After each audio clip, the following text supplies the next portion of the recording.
Hello. So, GuardianWolfKim here, and we're in my favorite season, fall, autumn. Even if it's not always cool enough here in Texas to wear sweaters, I have always loved autumn. There's something about it. There's something quite magical. I mean, as corny as it may seem, I just love it. And so, in honor of this month being spooky month, I am any series that were ongoing are paused until November. So I apologize for those of you who are wanting to get the last chapter of my book. That'll be in November. Hang on. I'm going to be doing some readings. And so this month I decided to honor Edgar Allan Poe. And so I will be reading his poems in the early part of the week. And then in the latter part of the week, I'm going to be reading his short stories. So depending on how short the poem is, you may get 2 poems out of me. Obviously, when I get to the Raven, because you have to do the Raven, that's a long poem, so it'll only be 1 poem. So just so you're aware. Now, without further ado, we are going to read Alone. It was published it says it was written in 1875. I don't know when it was officially published. So I'm going to be reading it from my monitor, mostly because I don't have easily ability to just print them out and then, I'll be looking down. So I thought this would be better. So I apologize for any glare or, anything. But Edgar Allan Poe, Alone. From childhood's hour I have not been, as others were I have not seen, as others saw I could not bring my passions from a common spring. From the same source I have not taken, my sorrow I could not awaken, my heart to joy at the same tone, and all I'd love I loved alone. Then, in my childhood, in the dawn of a most stormy life was drawn, from every depth of good and ill, the mystery which binds me still, from the torrent of the fountain, from the red cliff of the mountain, from the sun that round me rolled in its autumn tent of gold, from the lightning in the sky as it passed me flying by, from the thunder and the storm and the cloud that took the form, when the rest of heaven was blue, of a demon in my view. So I am going to be posting the link to the poems I read in the video so that you can see where I got it from. And thank you, this particular website, poststories.com. So if any of the links are missing, my apologies, but it's poststories.com.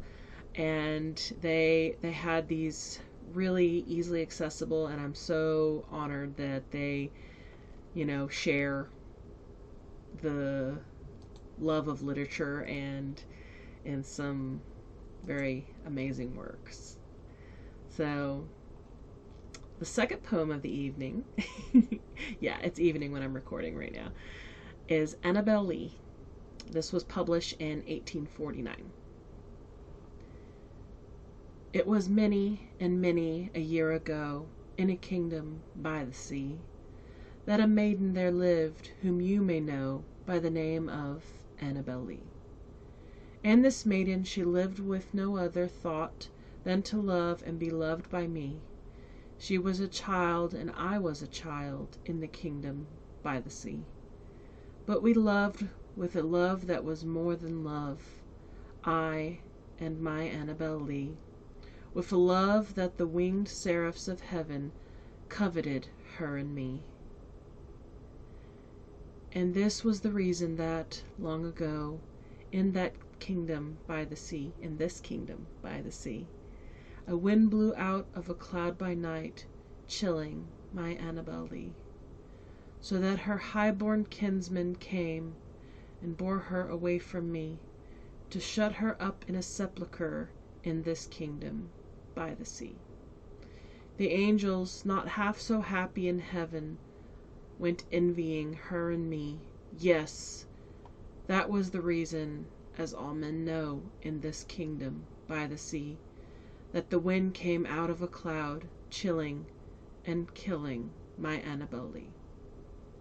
But our love, it was stronger by far than the love of those who were older than we, of many far wiser than we, and neither the angels in heaven above nor the demons down under the sea can ever dissever my soul from the soul of the beautiful Annabel. For the moon never beams without bringing me dreams of the beautiful Annabel, and the stars never rise but I see the bright eyes of the beautiful Annabel. And so all the night tide I lie down by the side of my darling, my life and my bride, in her sepulchre there by the sea, in her tomb by the side of the sea.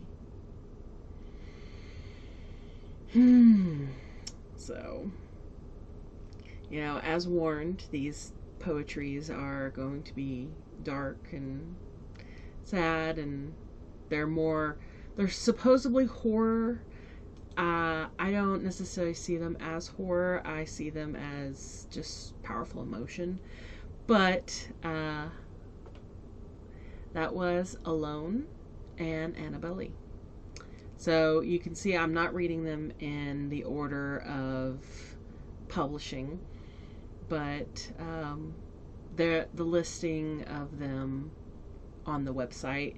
I will probably jump around. Haven't decided on all of the poems that I'm going to read yet, but I want to read the ones that I felt were a little more spookier, darker, or, you know, sad, because that is one of the things about autumn is it symbolizes dying, and that isn't always a bad thing. Everything has to pass, and though no one and nothing ever lives long enough, I firmly agree that, you know, a human, a dog, a plant, that the life, the animal that just never seems to get a long enough life. And that's just how I think we humans can feel about every living thing. But without death, there is no transition. And we learn a lot from death. We learn to value life and not let it pass us by, because we can be so busy getting and achieving and striving and earning that we forget just how precious life is, and death reminds us of it.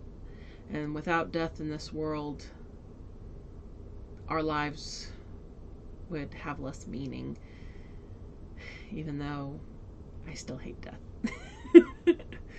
So, thank you for watching, and tune in next time. Remember to ring the bell, subscribe, do all the things, and if you'd like to support me on my Patreon, the links are down below. Thanks. Ow. Bye.